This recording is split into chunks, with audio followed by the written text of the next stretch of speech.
This is KUGAN CASSIUS for IFL TV, proudly sponsored by Everlast. We're at the final press conference for Khan versus Brook. I'm joined by trainer Dominic Ingle and singer extraordinaire. Oh, singer extraordinaire. Listen, you might be right. You might be right. How are you, KUGAN? Anyway, long time no see. All good, Dom. Yeah.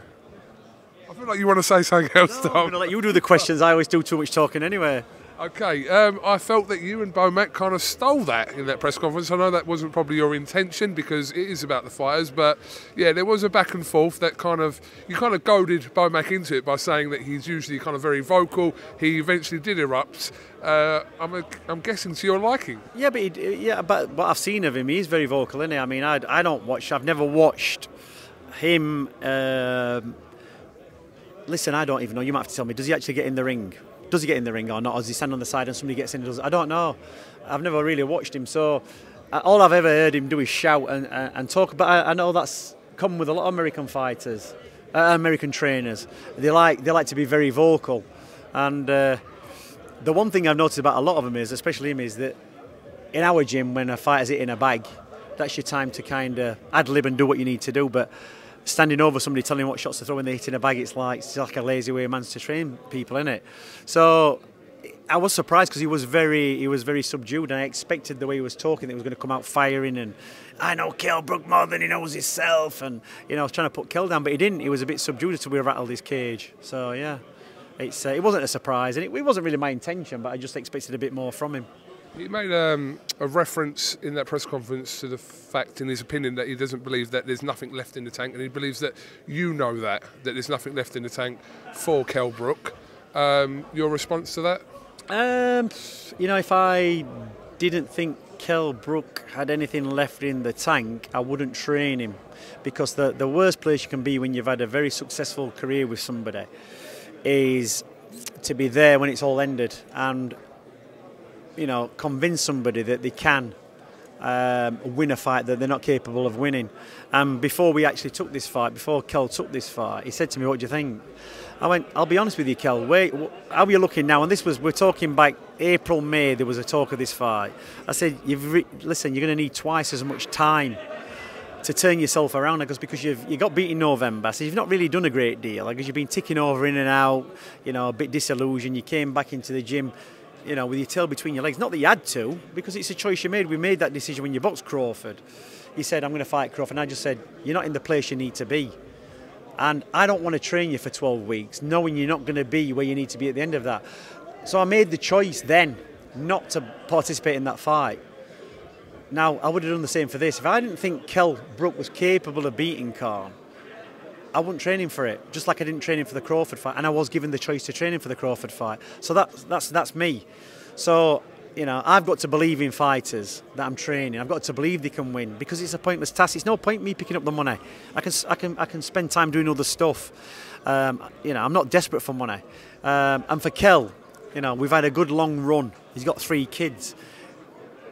Boxing's a dangerous game. They're 35 years old. You don't recover from a beating at this age in these kind of fights.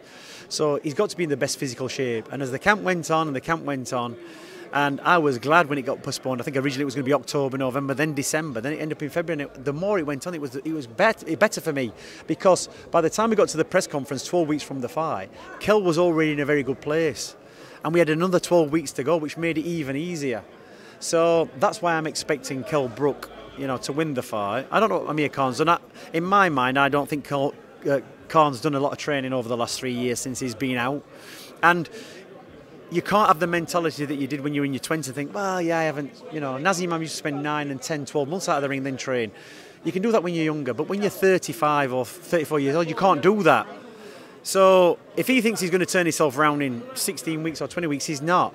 From a standing start, he's not going to do that. So when Bomac's telling me that I don't believe Kell Brook's got anything left, that is totally off the mark. Because I've been, gauging Kell Brook for months and months and months, not for 16 weeks, for months. Are we to assume from Kell's comments in the press conference that he will be over the 149 weight limit tomorrow? He's not been down to, I think it was down to 147 for the Crawford, and it was a hard cut for him. And what he said is, look, I'm not killing myself to make this weight. I'm going to get to the weight where I feel comfortable. If it costs me money, it costs me money. But I'm not going into this fight at a disadvantage. I'm not. So if I feel, when I get to, 150 or, 150 or whatever I am, if I think that's me not taking any more weight off, I'll forfeit the money. That's where it is. It threatened to get a little bit personal on there between. I'm glad it kind of didn't go into overdrive between Kel and Amir. Well, they've got a fight to have, but I suppose there's a lot of pent-up kind of rivalry and aggression over the years and they get in front of each other in this stage and things are said, etc. But I mean, you've seen it and heard it all before. Yeah, but look, the thing is, realistically, the only one who's been getting personal is Amir Khan. All the personal stuff. It's not going to win a fight, is it? The stuff. It's a case of the pot calling the kettle black, innit? Khan's putting all these things out here. He's done it in interviews. It's a bit sad, really, because he's leaving himself open. He's talking about his poppadom chin and saying Kel's being racist or discriminating. But Khan's done that with Kel, saying that I think he's gay. It's like, realistically, that's discrimination. What is there something wrong with being gay? It's acceptable these days. So in one hand, he's trying to do it in a nice way, and then he's saying to Kel, you're discriminating because you're calling me a poppadom chin. Well, no, poppadoms are fragile, So you could say glass chin, whatever you want to do. He didn't descend into that. I think Khan kind of got the idea then and thought, I better stop here because obviously I ain't thought it through. There's other things what can come back at me. It's all right throwing stones if you know what's coming back. You know what I mean? If you're prepared to accept what's coming back, but that's not going to win fights. We don't need to go down that route. But if he wants to do it to try and get the verbal, he's obviously going to fire back a bit, and he kind of put him in his place then, didn't he? He kind of thought twice about it. There's a campaign on social media to get you and Bomac on the undercard, I heard.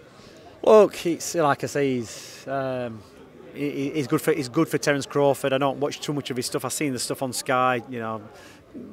I've seen a lot of coaches. I've met a lot of good coaches. Manuel Stewart, Eddie Foch, Angelo Dundee, the Mayweathers, Roger, his dad. Good, knowledgeable people sat down and talked to him. I don't think I'm ever going to learn anything off Bomac. He's not. He's probably not been training people long enough. He's 51. He don't look 51. He looks a lot older. Luckily, I had a lot of experience. From an early age, being around boxers from 10 years old. Kind of got groomed for this position and had a good apprenticeship. And I'd like to think that I've done all right.